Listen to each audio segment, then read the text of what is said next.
Stop, Jackson heard, realizing it was his wife's friend Becky, who everyone calls Bex. He had returned home from his Saturday golf game feeling sick with Montezuma's revenge. Nearly having an accident on the fourth hole, he decided it was best to stay close to a bathroom for the rest of the day. Peering through the open sliding patio door's screen, he spotted his wife and three of her friends relaxing by the pool, sipping mimosas. Deanna, his wife, lay on her lounger facing away from the door, with Bex to her right, Steph in front of her, and Cheryl with an S to her left, lying on a towel by the pool. Jackson stayed hidden so he could listen in without being seen. "I'm sorry, Bex, but it's all I think about. I've imagined it, and I can't stop thinking about how it'll feel inside me." "You all talk about doing it," his wife replied. "Plus, I'll keep it quiet so Jackson won't find out. I won't be like Candace." Candace was known as the most promiscuous friend who entertained the ladies with her tales of wild closeness. "He'll catch on. They always do. You know what happened to me, and Candace is full of it. I've been divorced for 3 years, and I regret every foolish choice I made because of her. She was my downfall, and she'll be yours too," Bex responded sadly. Jackson overheard his wife say, "It'll be a one-time thing. I need to find out if a well-endowed man is as amazing as Candace claims." "It's not what you think," Cheryl chimed in. Cheryl had been married about as long as Jackson and Diana had. "Back in college, I hooked up with a guy who was well-endowed. Then I met Bert and realized he could love me better. The well-endowed guy was boring beyond that one aspect. His life was just sports, nothing romantic or interesting." She paused to take a drink. "That was all there was to him." Steph, who's never been married, warned, "I told you when you wanted to hang out with us on girls' night not to fall for any guy you might dance with. They go to clubs looking for closeness, not a dance partner. And now you've started something with this guy. Like it or not, you're seeing him." "I'm not seeing him. We just have drinks, dance, and fun," Di responded, hesitating. "Until last night. He's been bragging about his size and wanting to sleep with me. I resisted until he showed me, and now I can't stop wanting him." She grinned. "Just thinking about it turns me on." Bex leaned closer to Deanna with a serious tone. "Listen, Candace isn't living some dream with amazing closeness every night. She's lonely, just like me. I can see you're on the same path. I'd do anything for a guy like Jackson. He's kind, successful in his business, and a great dad." Standing up, she wrapped her towel tighter. "If you let Jackson go, I'll do whatever I can to be with him." Di looked at her friend earnestly. "I need to do this. Just once, and that's it," Bex replied with a sad look. "It's never just once. I've been there, I know." Jackson's stomach troubles were forgotten as he listened intently to the conversation. Anger surged through him. His wife, his partner for over 2 decades, was planning to sleep with some guy she met at a club. That's absurd, he thought. In a burst of fury, he forcefully pushed the screen door off its rail as he stomped over to the poolside. Di felt a strong grip on her arm, pulling her up abruptly. She turned to see her husband's enraged face visible to all the women. With a swift motion, he yanked her wedding and engagement rings off her left hand. "My rings!" she exclaimed. "There! You're not my wife anymore, so go be with your lover tonight." His rage boiled over as he flung the rings over the roof toward the street. "Go to your big tool boyfriend." Trembling with anger, he continued, "I heard everything. I knew you weren't being faithful on girls' night, but I can't believe you have a serious relationship with some loser you met at a bar." Di collapsed to the ground in tears. Steph was the first to stand, attempting to calm Jackson. "Take it easy, Jax. Di hasn't really done anything that wrong." "That's nonsense," he retorted. "To heck with all of you. You knew what would happen when you started taking her out with you. Especially you, Steph." He pointed accusingly at her. "Since you're all here, you can help this woman pack her things and get out of my house now." Cheryl flashed her manipulative smile. "Come on, you don't mean that." She gently placed her hand on his chest, but suddenly found herself stumbling backward into the pool as Jackson pushed her. "I'm leaving for an hour, and I don't want this woman in my house when I get back. Guess what? Steph has a new roommate." With that, Jackson stormed back into the house, then emerged again through the door. "I heard you, Bex. I'm excited for our dates, but I won't sleep with you until after the divorce. Are you okay with losing these friendships?" Bex straightened up. "Absolutely, not a problem," she grinned. He seemed like a great catch. She believed she had learned from her past mistakes, although it was too late back then. A week later, Di's wish came true. During girls' night on Friday, Bex observed Di meeting her lover. She recognized him as one of those sleazy guys who prey on married women at clubs. He used to be roommates with the man who had seduced her years ago, a decision she regretted deeply. She knew Dai's life would change drastically tonight, just like hers had. She felt guilty for not trying harder to stop Dai, but she knew once Dai made up her mind, it was final. Bex regretted not taking photos of Dai's actions sooner. She had been documenting her friend's behavior during girls' nights to hopefully prevent her from making the same mistake. Now it seemed like she was taking these pictures to steal Dai's husband for herself. Maybe she was, she thought. That night, Dai didn't dance with her date. Instead, she glanced at her friends and said she would catch up with them later. With that, she greeted the man, and they left the club together. In his unkempt apartment, Dai felt nervous excitement. This was the first time she had been with another man besides Jackson in over 20 years. As she approached him, her lover noticed her bare fingers. "Put your rings back on. I want to see them on your hand while you're doing it," he demanded. Dai explained, "I can't. Jackson took them when he threw me out last weekend." "Why'd he do that? Are you cheating with someone else?" he questioned. She defended herself. "No, he heard me talking to my friends about wanting you, so he snatched them off and threw me out." Seeing his interest wane, she wondered if Bex was right that he only liked married women for the thrill. "Don't you want to have closeness?" He hesitated, considering her attractiveness, but the allure was fading. Without a husband, she might cling to him, and he wasn't interested in that. "Here's the deal. I'll give you what you want tonight, my big Johnson. But then you gotta go. I don't want a relationship. I do it with married women because I don't want attachments." He wasn't as fit as Jackson, but that didn't matter to her. She knew what she desired. After a while, he pushed her aside and led her to the bed. Without moment's notice, he pushed his tool as far in as he could. Dai gasped in pain. "How was it? You loved it," he smirked, heading to the bathroom. Dai followed, sitting on the toilet while he cleaned up. She felt disappointed. Despite his size, the experience left her unsatisfied, much like her first time. As she headed back to Steph's apartment, she realized it had only been an hour since she left the club with him. If she had been with Jackson, they'd be cuddling after making love. Feeling sad and alone, tears streamed down Dai's cheeks as she took an Uber back to Steph's empty place. Jackson spent the week getting ready for his new life. Some might call him cold, but that's how he handled problems, compartmentalizing them. With a successful business, he could delegate tasks and focus on what mattered. He didn't want revenge in the divorce settlement. Despite over 2 decades together, Dai had changed, seeking girl time every week. Sometimes he grew tired of the constant presence of her friends around the pool. While Dai was experiencing her big one, Jackson was 2 hours away having dinner with their son at college.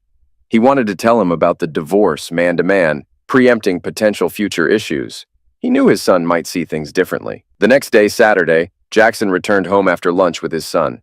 He hoped the visit hadn't affected the boy's grades. Meanwhile, Steph grilled Dai about her night with her lover.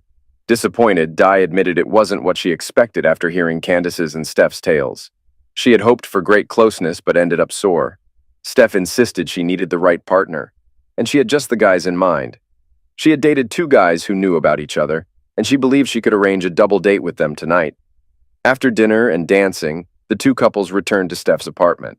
Steph had her choice of the 2 men, and her second pick was more than happy to be with Dai. They fooled around on the sofa. Soon, she felt disappointed as he continued his clumsy attempts. Was this her future? Unfulfilling encounters with men who only cared about their own pleasure? She rolled him off and headed to the bathroom to shower, feeling dirty. In 2 nights, she had been with 2 different men and felt let down by both. As she lathered up under the warm water, she felt a cool breeze and realized someone had joined her in the shower. He grabbed her, but she couldn't push him away due to his size. Desperate, she grabbed a soap dish and smashed it into his head, causing him to slump to the floor. She climbed onto the toilet seat and screamed for Steph. As Diana stood on the toilet seat waiting for rescue, Jackson was fast asleep on the sofa, where he had been since he kicked her out. He could sleep there, but he couldn't bring himself to sleep in their bed, fearing she might have been with other men there. He woke up to a knock at the door, dressed only in boxers and a t-shirt, feeling groggy. If he had looked through the peephole, he might not have opened the door, but he did. And there stood Candace, known as the Queen of Promiscuity. Physically, Candace was stunning, with a petite, great figure. She owned her own fitness franchise, specializing in training overweight individuals. However, Jackson always saw her as a beautiful exterior with a rotten core. It was past 1 a.m. and she was dressed in a revealing black dress, flaunting her assets. Jackson frowned at her arrival. What do you want? She flashed her smile, a tactic that usually worked. I thought you might need some company tonight, and I'm here to offer my services. She took hold of it, stroking it while speaking to him. Very nice, Jax. This will do just fine. Jackson firmly removed Candace's hand, shaking his head. Not happening. Go home. She adopted a playful expression. Come on. I heard you and Di split, so why not have a little fun? Pushing her back, Jackson shut the door firmly in Candace's face, ignoring her smile as she walked away. The next morning, Jackson did something he hadn't done in 2 decades. He cleaned up and went to church. Though he was Baptist by upbringing, he opted for a nearby non-denominational service. Arriving early, he chose a seat near the back, avoiding inconveniencing others. The sermon touched on letting God guide one to become a better person and help others, stirring something within Jackson. Despite his success, he felt a lack of fulfillment in giving back to others. Perhaps mentoring youth could make a difference, he pondered. Feeling uplifted, he returned home to find Deanna waiting on the front steps, visibly upset. She stood and began shouting at him, demanding to know where he had been and why she couldn't get inside. He calmly responded, I went to church. Instead of fooling around, maybe you should consider finding a church too. There are plenty of men there, I'm sure. After unlocking the door, he entered, and Di followed. She wasted no time expressing her desire to return home, citing her discomfort with Steph's lifestyle. No, you can't move back here. I've released you from your vows, which you were going to break anyway, if you haven't already. How was your encounter with the big tool? Jackson interrupted before Di could finish. I didn't, Di started, but Jackson cut her off. Don't lie. I know you too well. I can tell you've been with him since you left. Di remembered when Jackson warned her about going to girls' night with her friend last year. He had made it clear it would lead to infidelity sooner or later. She didn't want to admit he was right. He emphasized that it was wrong for married people to act single, as it could jeopardize his business. As Di tried to hug him, he stopped her. Tomorrow, I'll have Tracy, my new assistant, send you a list of affordable apartments. You can take the bedroom furniture and anything else you need. Tears streaming down her face, Di pleaded, I can't survive on my own. You have to help me. Jackson remained resolute. You didn't have to work. I make enough money. But you insisted on a job. Yet you've saved nothing. You spend your entire paycheck immediately. That has to change. As a divorcee, you'll need to manage your finances. Many families live on less than what you earn. He escorted her to her car. You'll be served on Wednesday at work, unless you prefer to visit Abe's office on Tuesday for a quieter serving. Di received the papers at work on Wednesday, still hoping Jackson wouldn't go through with the divorce. She'd been with him for over 2 decades and usually got her way. But she was learning that a Jackson who loves you is different from a Jackson who chooses not to love you. Wednesday night, alcohol flowed at Cheryl's house as the girls gathered to cheer up Di. With too much booze and no food, Candace arrived with more alcohol, unaware of the somber mood. I didn't know this was a party. As they drank more, tongues loosened, and Candace revealed her intention towards Jackson. The drunken ladies burst into laughter. Cheryl chimed in, Bex has dibs on that. Ha! Candace stood up, running her hands down her figure. Does she think her mommy bod can compete with this? Confessing her failed attempt to seduce Jackson, Candace remarked, What were you thinking, Di? Your man's got nice tool. I grabbed it. I know quality when I feel it. Maybe I'll marry Jax. I wouldn't have to work. Just keep him satisfied and I'd live the good life. She smirked. Or maybe I'll marry him, enjoy him for a bit, then divorce him. You know I can't stay faithful. Diana was starting to grasp the gravity of her actions for the first time. As Di continued drinking, Jackson greeted Bex and her kids at the front door, holding a casserole dish. Thought you might need a friend tonight. They dined on the patio, discussing Jackson's feelings since he asked Di to leave. Meanwhile, Bex's children played basketball in the backyard. I'm sure you know the others are with her now to help cope with being served today. I chose to be here with you instead. Thank you for being there for me, Jackson expressed his gratitude. Bex didn't stay long as her children had school the next day. Before leaving, she gave Jackson a gentle kiss on the lips. He smiled as they parted, a kiss filled with temptation that lingered just the right amount of time. Between 1:30 a.m. and 2 a.m., Jackson was awakened by a drunken call from Diana. She alternated between crying and cursing him, questioning his love for her. To Jackson, it seemed Di didn't love him enough to avoid going out to clubs and engaging in who-knows-what activities. After her third call, he turned off his ringer, deciding to talk to her once she sobered up tomorrow.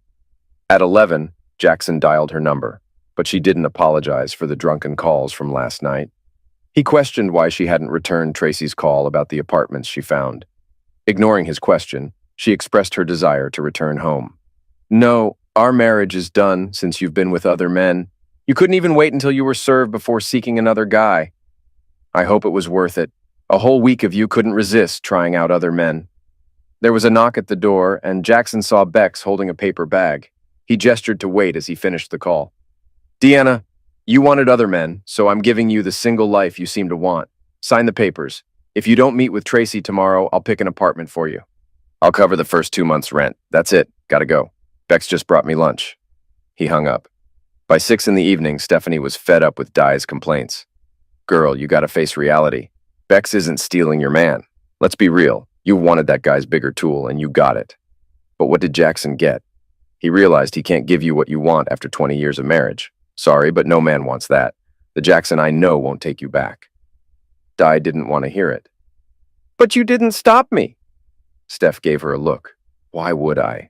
When you want something, you go for it. That's who you are. And besides, I'm no saint. You messed up, and now you want Jackson to act like it never happened. Be glad he doesn't know everything you've done. Change into something better. Let's cheer you up.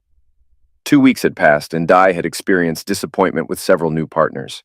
On Monday evening after work, Bert and Cheryl accompanied Di to the apartment Jackson had arranged for her. He had furnished it with her favorite master bedroom set and items from their home. The place was freshly painted, cleaned, and even the fridge was stocked. Bert, being the good husband, carried Di's clothes inside as Cheryl requested. He hung up the clothes that needed it and opened the plastic tubs containing folded items. Later, he returned with food, and they all spent the evening together to keep Di company on her first night there. Cheryl understood that Di was trying to prolong the divorce, hoping Jackson would miss her terribly and take her back to their ideal life. She kept quiet about Bex having frequent lunches with Jackson, knowing it would only make things worse for Di.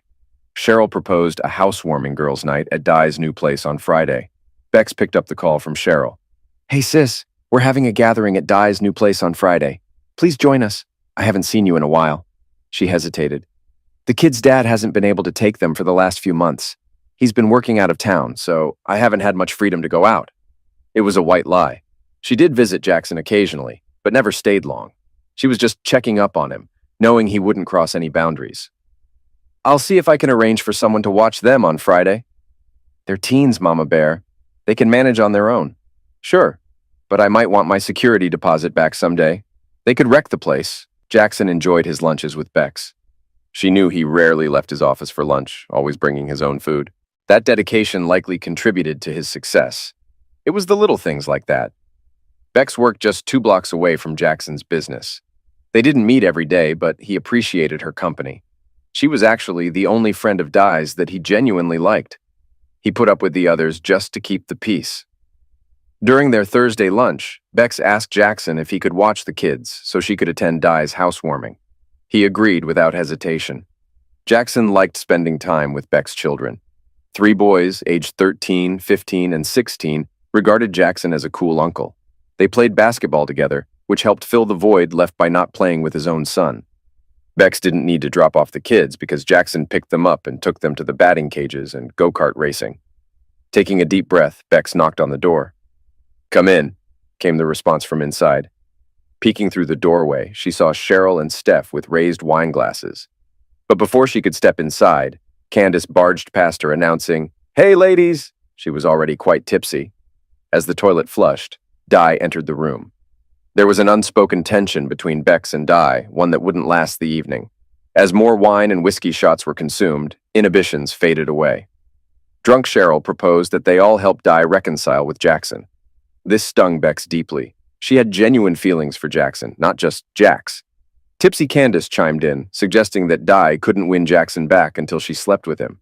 She claimed that when she touched it, it felt just right in her hands. Not too big, not too small, just perfect.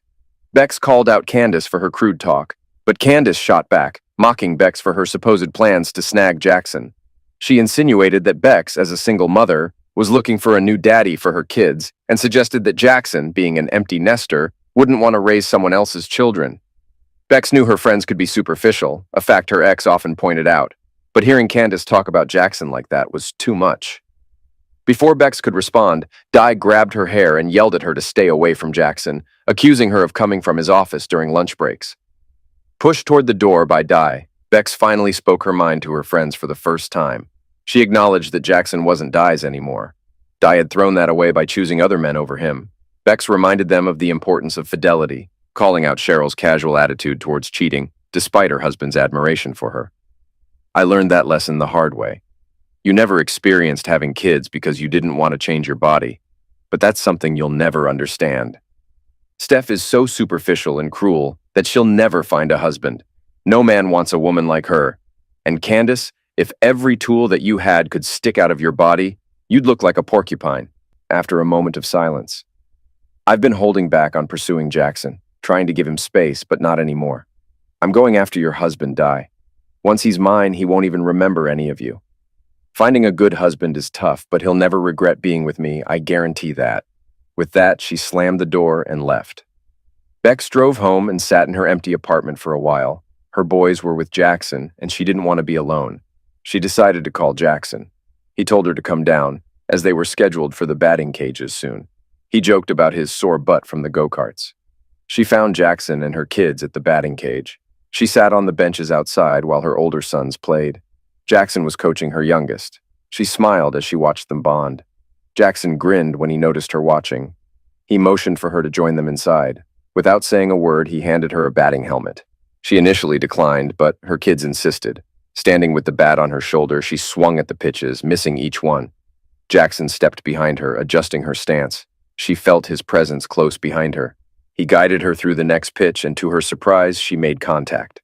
Not a hit, but not a miss either. With Jackson's support, she felt safe and her heart raced with anticipation. She never quite managed to hit the baseball right, but it was the most enjoyable time she'd had in years. Laughing until tears rolled down her cheeks, she knew this night would always hold a special place in her heart, as the moment she realized she loved Jackson. Following Bex's car back to her apartment, Jackson wore a wide grin. Despite her insistence that he didn't need to follow them home, he was happy to help wrangle her boys and their belongings into the apartment. The next morning, he casually asked if she'd like to grab breakfast together, and she eagerly agreed. On his way back home, Jackson got a text from Bert informing him that the girls had ended up in the drunk tank after causing traffic trouble while clubbing. He decided they needed a lesson and opted not to bail them out, especially if Diana was driving. With a DUI, their insurance rates would skyrocket. Over breakfast, Jackson and Bex continued to connect as a couple. Bex recounted the events of the previous evening at Di's place, including her confrontation with the girls. Jackson chuckled, realizing why she left early and secretly hoping it was for him. It felt selfish, but everyone desires a bit of attention sometimes. Wanting to be upfront, Jackson confessed, "Last night holding you at the batting cages felt right. Maybe you felt it too." Bex nodded, admitting, "I felt safe and cared for," her cheeks flushing. "To be honest, I've had a crush on you for years, but now I think I'm in love with you. I know you're married, but I'll wait for you as long as it takes." Reaching into her handbag, she retrieved an envelope. "I know my past, and I understand if you have doubts. But after you asked Di to leave and I told you I'd do anything to be with you, I knew I needed to show my commitment. I got an STD test the following Monday to prove I'm clean. I haven't been intimate with anyone in over a year, being completely honest." He admired her honesty. "Becky, I've seen you make mistakes. And I was there during the tough times before your divorce. I've always known you to be a good person. But I couldn't understand why you kept going out at night, especially when it led to your divorce." She glanced down. "Right now, you might not get it, and I hope you never have to, but when you're divorced with kids, you don't get to go on dates. But you still want to feel wanted, even if you know you're not someone's forever. A woman needs to feel desired, and I wanted closeness. It's as simple as that." Looking back up, she continued, "But I learned from that. Being a good mother became more important than hooking up. I thought that if I improved myself, maybe I'd attract a better kind of guy." "Why did you let Diana join you on your nights out?" he inquired, knowing she'd be honest. Reaching across the table, she took his hands. "I tried to stop her, but, once she sets her mind to something, it's happening.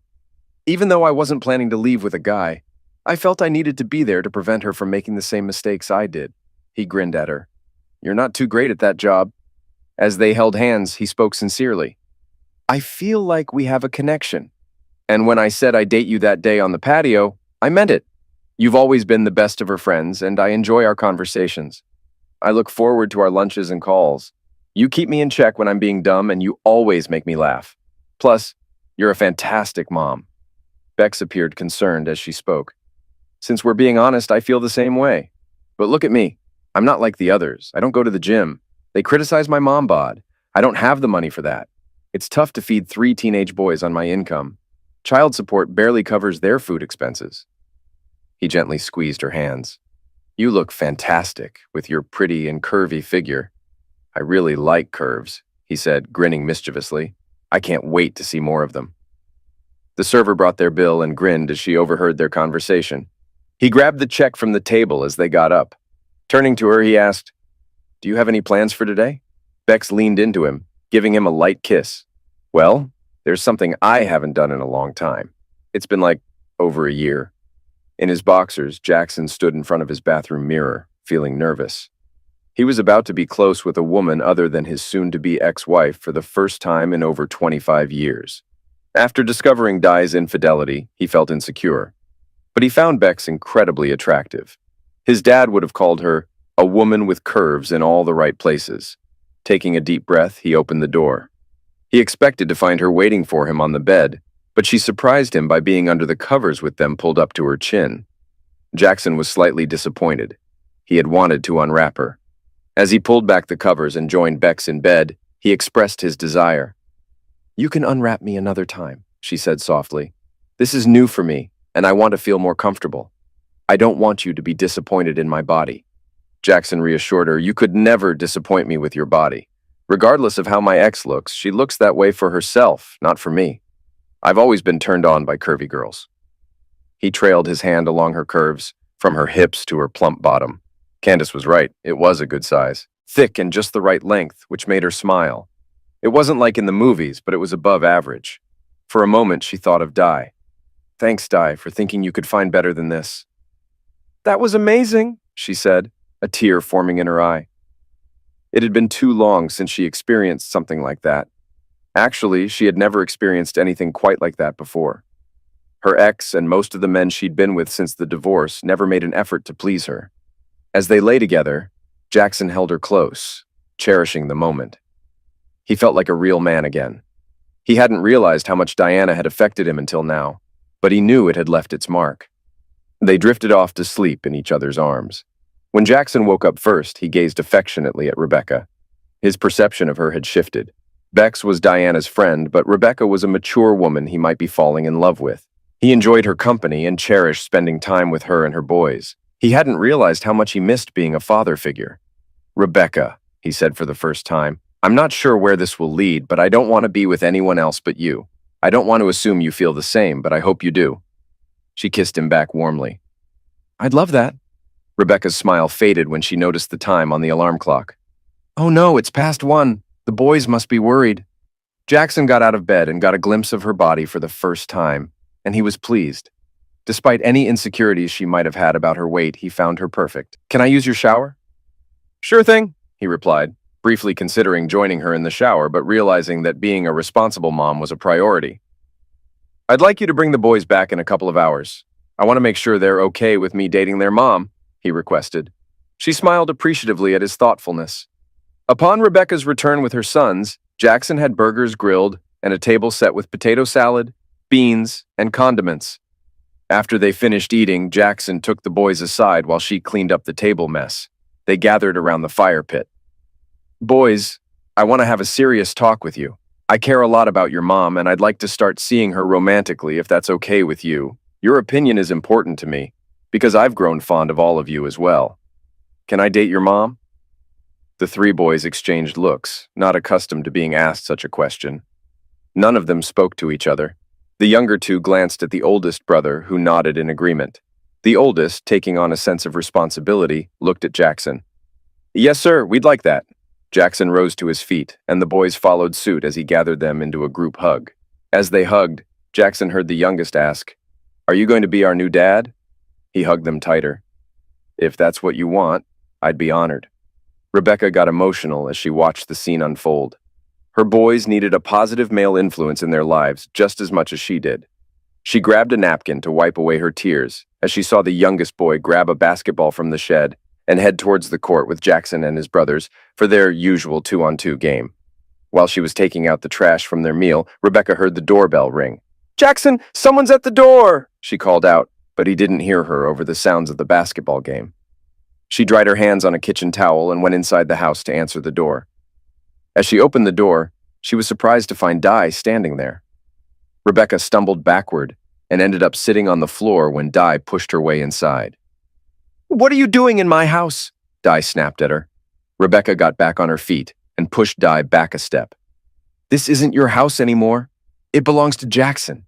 You live in an apartment over on Richard Street. Remember? You kicked me out of it last night." Ignoring her, Di brushed past Rebecca, searching for Jackson. "Where's my husband? I've been in jail all night. He should have come to bail me out." Rebecca stepped in front of Di, confronting her face to face. "Why do you think he would bail you out of jail?" "He's my husband. It's his job," Di insisted. "No, it's not his job to bail you out of jail for public intoxication. It's your responsibility to stay out of trouble," Rebecca said firmly, growing frustrated with her old friend. As Di searched through the rooms, Rebecca followed her, determined not to let her get away with whatever she was planning. "I know why you're here, but it's not going to work. You pushed him away, and I tried to support him so he wouldn't end up like my ex did, spiraling into darkness." She stood with her hands on her hips, meeting Di's gaze directly. "You're in the same spot I was 3 years ago. You messed up and lost your husband because you did things a married woman shouldn't do. Now you'll face the consequences. Loneliness hits hard. Every night you'll come home to a cold, quiet apartment, missing the sounds of a loving family. I was lucky. I had my kids. But your son's grown and your husband's leaving you. It's going to be tough being lonely and 45, spending weeknights at home, waiting for the weekends to find some man, any man, to keep you warm." Di stared back at Bex. Rebecca went on, offering some dating advice. "Sure, you might find guys with bigger tools, but from what I've seen, they're too focused on themselves and their tools to offer anything else to a woman besides act itself. They often struggle to keep jobs or have issues at work because they're chasing other women. They're only good for a quick act. You're attractive, so you'll find plenty of men willing to sleep with you, but those guys at the bar just want to get laid. You won't find a new husband there. Plus, at your age, most of those drunks have trouble getting it up."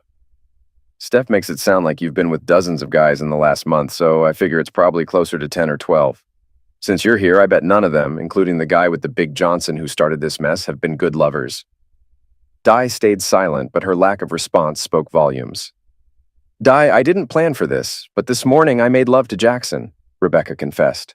"We both know something. We share something. We both know he's an amazing lover. So caring, so passionate." She smiled to herself. "That's something really special." Di started to cry. "I'm so stupid. You're right. He's wonderful, and he's the best lover I've ever had. I forgot that. I thought I could have an adventure he'd never find out about, and experience something better. That once-in-a-lifetime kind of closeness." She paused, her voice dropping. "But I already had that," she whispered. Bex walked to the patio door. "Jackson's outside with the boys. I can go get him." Di stood next to her friend, watching Jackson make a perfect shot in basketball. "He's such a great dad. I forgot how much I enjoyed watching him play," she remarked, glancing at her friend. "Do you love him?" "I do," Bex confessed. "Today was our first time together. I'm not sure if he loves me like I do him, but if he chooses me, I'll spend my life making him happy. Menopause is coming, and I know it'll change things. But Jackson seems like the type who'll understand and work through it with me." Deanna teared up. "I came here hoping to win him back, to be with him one more time, even if it's just out of pity. But if he's making love to you, it's over. He's moving on. I know him well enough to see that." Turning towards the door, Di paused. "Let him know I'll get a lawyer and sign the papers." Rebecca informed Jackson about Di's visit and the impending legal proceedings. He helped her and the boys get ready to leave. Before they drove off, he kissed her gently and closed the car door. 7 months later, Di requested a brief meeting with Jackson and his attorney before their court appearance. Jackson understood Deanna needed closure. She apologized for her selfishness and resentment, admitting she'd forgotten how amazing he was. She regretted spending time with the girls, knowing he never approved. "Deanna, I tried to warn you that married women can't act single. I knew you weren't faithful on girls' nights. People saw you even if you didn't notice. I received pictures and messages over the years, but I ignored them because I loved you. But enough was enough. When I heard you planning to cheat, I knew it was over. If you didn't want me, you could have someone else, but I won't tolerate disrespect anymore. He rose to his feet. Take care, Deanna. You'll always have a place in my life. We share a son, so there'll be occasions like birthdays and holidays where we'll cross paths. I'll be polite and friendly. If there's an emergency, I'll be there. But we'll never share a bed again. I've always been faithful to one woman, and that won't change. With that, he closed the door, leaving Diana in tears. Rebecca stood by Jackson near the basketball court. It marked their 5th anniversary, and she needed a moment of calm away from the festivities inside. Jackson's son had quickly bonded with her own boys, and now he was married with a child on the way, back home to work with his father. Her eldest had graduated recently and was eager to start his own business. The middle one had pursued plumbing after trade school. Despite the celebration, she felt a pang knowing her youngest was about to leave for college. Nearly 24 years as a mom, and now she faced being an empty nester and a grandmother.